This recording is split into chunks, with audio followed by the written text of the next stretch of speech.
ସ୍ତ୍ରୀ କାନ୍ଦୁଛନ୍ତି ସାମ୍ନାରେ ଦେଖିଲା ସେ ଘରୁ ବାହାରୁ ନାହାନ୍ତି କାମ ଯାଇଛନ୍ତି ନା ଲୁଚୁଛନ୍ତି ଡାକନ୍ତୁ ଡାକନ୍ତୁ। ତ ସମସ୍ତଙ୍କୁ ମୋର ନମସ୍ତେ, ମୋର ଆଉ ଗୋଟେ ନୂଆ ଭିଡ଼ିଓକୁ ଆପଣମାନଙ୍କୁ ସ୍ୱାଗତ ଜଣାଉଛି। ତ ଆଜିର ଭିଡ଼ିଓଟି ହେଉଛି ପରଘର ଚର୍ଚ୍ଚା। ପରଘର ଚର୍ଚ୍ଚା କ'ଣ? ତ ଆପଣମାନେ ଜାଣିଥିବେ, ଯଦି ଆପଣଙ୍କ ଘର ପାଖରେ କିଏ କିଛି ବି କରୁ, ଯେମିତି ବି କରୁଛି କରୁ, ସେ ପରିଶ୍ରମ କରିକି କରୁ କି ଠକିକି ଆଣିକି କରୁ, ଯାହା ବି କରୁ, ଯଦି ତା ଘର ଆପଣଙ୍କ ଘରଠୁ ଅଧିକ ହେଇଗଲା ନା, ତାହେଲେ ଆପଣମାନେ ଭଲ ଭାବରେ ଏଇଟା ଜାଣିଥିବେ, ତା ପରଦିନ ଯାଇକି ଆପଣଙ୍କ ଘର ପଡ଼ୋଶୀ ଯାହାର ତମର ଟିକେ ଭଲ ପଡ଼ୁନଥିବ ବି, ତାକୁ ଯାଇ କହିବେ ଜାଣିଲୁ ସେ ପୁରା ଏମିତି କରିଦେଇଛି, ଜାଣିଲୁ ସେ ବା ସେମିତି କରିଦେଲା, ସେଥିପାଇଁ ସେ ବଡ଼ ଲୋକ ହେଇଗଲା। କିନ୍ତୁ ତାଙ୍କ ପରିଶ୍ରମ ଏଇଟା କାହାକୁ ଦେଖାଯାଏନି। ତ ସେଇଭଳିଆ ସେ କିଛି ବି କରନ୍ତୁ, XYZ, ନା ସେ ଆପଣମାନଙ୍କୁ ମାଗିକି ନେଉଛନ୍ତି ନା କ'ଣ କରୁଛନ୍ତି। ତ ଆପଣମାନେ ଜାଣିଥିବେ, ଏବେ 3-4 ଦିନ ହେଲା ଗୋଟେ ଭିଡ଼ିଓ ଆମର ଭାଇରାଲ ହେଉଛି ରୂପା ଭାଉଜ ଆଉ ପିଣ୍ଟୁ ଭାଇଙ୍କର। ତ ଭିଡ଼ିଓଟି ହେଉଛି ତାଙ୍କର କ'ଣ କରିଛନ୍ତି ନା, EMI ରେ ଗାଡ଼ି ଆଣିଛନ୍ତି ଆଉ ସେ ପଇସା ସୁଝି ପାରିନାହାନ୍ତି। ସେଥିପାଇଁ ଆମର ଫାଇନାନ୍ସ ବାଲା ତାଙ୍କ ଘରକୁ ଆସିଛନ୍ତି ଆଉ ତାଙ୍କୁ ମାଗୁଛନ୍ତି। ପୁଣି କେମିତି ମାଗୁଛନ୍ତି ନା, ତାଙ୍କର କ୍ୟାମେରା ଲଗେଇଛନ୍ତି, ଗୋଟେ କ୍ୟାମେରା ଲଗେଇ ତାଙ୍କୁ ତାଙ୍କୁ ମଗା ହେଉଛି ଆଉ ସେମାନେ ଘରକୁ ଡାକୁଛନ୍ତି, ଏମାନେ ଯାଉନାହାନ୍ତି। ତାପରେ ତାଙ୍କର ରୂପା ଭାଉଜ ଯିଏ ଆମର ସେ ଆସୁଛନ୍ତି, ଆସିକି ତାଙ୍କୁ କଥାବାର୍ତ୍ତା ତାଙ୍କ ସହିତ ହେଉଛନ୍ତି। ତାପରେ ଲାଷ୍ଟକୁ ଜଣାପଡ଼ୁଛି କି ସେ ଭିଡ଼ିଓଟି କ'ଣ। ତ ଆଜି ମୁଁ ଆମକୁ ସେଇ କଥା କହିବାକୁ ଚାହୁଁଛି। ଆପଣମାନେ ଜାଣିଥିବେ ଯେତେବେଳେ ଭିଡ଼ିଓଟି ବହୁତ ସାରା ଭାଇରାଲ ହେବାକୁ ଏବେ ଭାଇରାଲ ଚାଲିଛି ଏ ଭିଡ଼ିଓଟି ତାଙ୍କର। ତ ଏଇ ଭିଡ଼ିଓ ଉପରେ କିଛି ମିଡ଼ିଆ ଭାଇମାନେ ଆମର ପ୍ରାୟତଃ 100ରୁ ମୋତେ ଲାଗୁଛି 1%, ତ ସେଇଭଳିଆ କିଛି ମିଡ଼ିଆ ଭାଇମାନେ ଅଛନ୍ତି। ସେମାନେ କ'ଣ କରୁଛନ୍ତି ନା, ଭିଡ଼ିଓକୁ ଗୋଟେ କ୍ଲିପ୍ ନେଇଯାଇଛନ୍ତି। ଆଉ ଆପଣମାନେ ଜାଣିଥିବେ, ଯେଉଁମାନେ ସବୁ ଭିଡ଼ିଓ ବନାଉଛନ୍ତି ତାଙ୍କର ଏଇଆ ହେଇଗଲା, ତାଙ୍କର ଆଜି ସେଇଆ ଥିଲା, ତାଙ୍କର ଆଜି ଏଇଆ ହେଇଗଲା, ଆପଣମାନେ ତ ଚିହ୍ନିଥିବେ ଏମିତିଆ ଲୋକଙ୍କୁ। କିନ୍ତୁ ସେଟା କ'ଣ କରୁଛନ୍ତି ନା, ହାଇଲାଇଟ୍ କରୁଛନ୍ତି ସତେ ଯେମିତି ତାଙ୍କ ଘରେ ଚଢ଼ଉ ହେଇଯାଇଛି। କିନ୍ତୁ ସେମିତି କିଛି ବି ହେଇନି ସେ ଭିଡ଼ିଓରେ। ତ ବାସ୍ ଏଇଟା ଗୋଟେ ପ୍ରାଙ୍କ ଭିଡ଼ିଓ ଥିଲା। ଆଉ ପିଣ୍ଟୁ ଭାଇ ଏଇଟା କରିଥିଲେ ତାଙ୍କ ଫ୍ୟାମିଲି, ତାଙ୍କ ଘରମାନଙ୍କ ସହିତ। ତ ତାଙ୍କର ବି ଏମିତି ସବୁ ଭିଡ଼ିଓ, ତାଙ୍କର ସେଇ ଚୁଲି ଘର, ଯୋଉ ଚାଳ ଘର, ଛପର ଘର, ଏଇସବୁ ଦେଖାନ୍ତି। କ'ଣ ଖାଇଲେ, କ'ଣ ପିଇଲେ, ତାଙ୍କର ତ ଭିଡ଼ିଓ ସବୁ ଏଇସବୁ ଟାଇପ୍ର। ତ ସେଥିପାଇଁ ସେ ବହୁତ ଦିନ ହେଲା ଭାବି ଗୋଟେ ବୋଧେ କରିଛନ୍ତି ବହୁତ ବଢ଼ିଆ ଜିନିଷଟା, ଯାହାକୁ ଲୋକମାନେ ବି ଦେଖୁଛନ୍ତି ବହୁତ ଭଲ। ତ ତାକୁ ମିଡ଼ିଆ ଭାଇମାନଙ୍କର କିଛି କାମ ନଥିଲା ଭଳିଆ ତାକୁ ଏମିତି ବନେଇକି ଦେଖିଲେ ଯେ ମୁଁ ସତରେ ଭାବିଲି ତାଙ୍କ ଘରେ ଚଢ଼ଉ ହେଇଯାଇଛି। ଆରେ ଏତେ ଯିଏ ୟୁଟ୍ୟୁବରୁ ଏତେ ପଇସା ଇନକମ୍ କରୁଛି, ଯାହାର ଏତେ ସାରା ବିଜନେସ୍ ଅଛି, ସିଏ କ'ଣ ଗୋଟେ ଗାଡ଼ିରୁ EMI ଦେଇପାରିବନି? ତ ତାକୁ ନେଇକି ଗୋଟେ ଚର୍ଚ୍ଚା ପୁରା ନା ଜୋରଦାର ଧରିଛି। ଆପଣମାନଙ୍କୁ ମୁଁ କହି ରଖୁଛି, ଏଇଟା ହେଲା ଟୋଟାଲ ଫେକ୍ ଭିଡ଼ିଓ। ତ ଏଇଟା ପିଣ୍ଟୁ ଭାଇ ତାଙ୍କ ଫ୍ୟାମିଲିକୁ ଗୋଟେ ସରପ୍ରାଇଜ ଦେଇଛନ୍ତି, ଗୋଟେ ମିଛ ସରପ୍ରାଇଜ। କାହିଁକି ନା ଆପଣମାନେ ଭିଡ଼ିଓ ଦେଖୁ ଦେଖୁ ପ୍ରଥମରୁ ଜାଣିଯିବେ। ଆପଣମାନେ ଜାଣିଥିବେ, ଗାଁ ମାନଙ୍କୁ ଆମର ସବୁ ଫାଇନାନ୍ସ ବାଲା ଆସନ୍ତି, ପ୍ରତ୍ୟେକ ଗାଁକୁ ଫାଇନାନ୍ସ ବାଲା ଆସୁଛନ୍ତି। ଫାଇନାନ୍ସ ବାଲାଙ୍କ ପାଖରେ ସେମିତି କିଛି ରୁଲ୍ ନାହିଁ କି ସେମାନେ କ୍ୟାମେରା ଲଗେଇକି କାହା ଘରୁ ପଇସା ଆଦାୟ କରିପାରିବେ। ହଁ, ଆପଣ ଦେଇଛନ୍ତି, ଆପଣ ମାଗିପାରିବେ, କିଛି ଅସୁବିଧା ନାହିଁ। କିନ୍ତୁ ଆପଣ କାହାର ଭିଡ଼ିଓ ବନେଇକି ପଇସା ମାଗିପାରିବେ ନାହିଁ।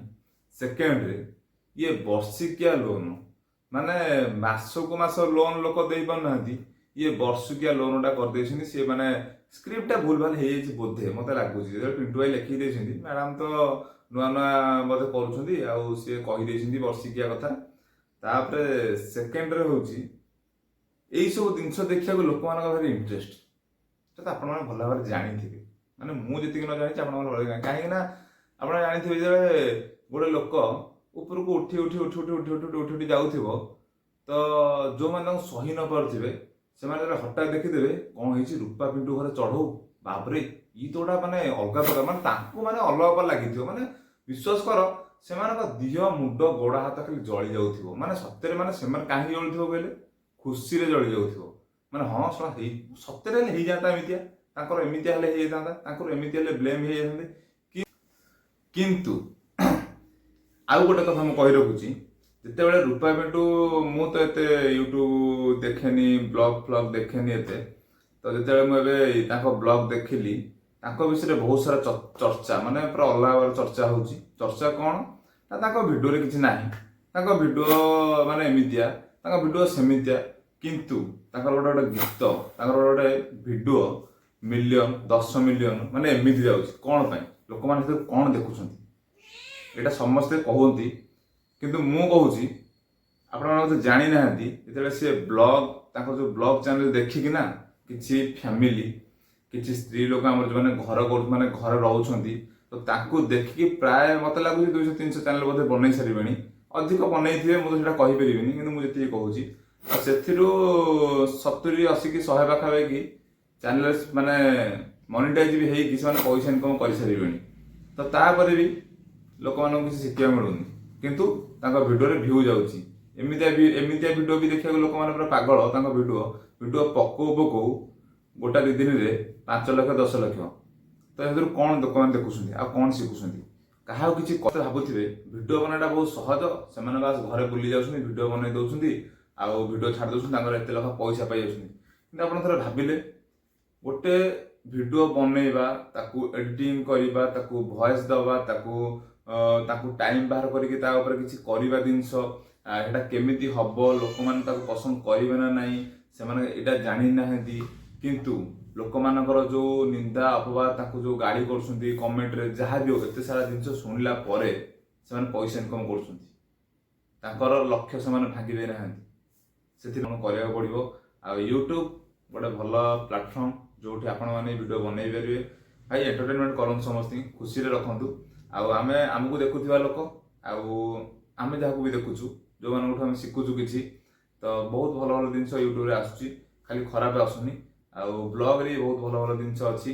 ବ୍ଲଗ ଭିତରେ ବ୍ଲଗ ବି ଅଛି, ଆମେ କିଛି ଶିଖୁଛୁ ଘରୁ କାହାକୁ ଆପଣମାନେ ଖରାପ କୁହନ୍ତୁନି।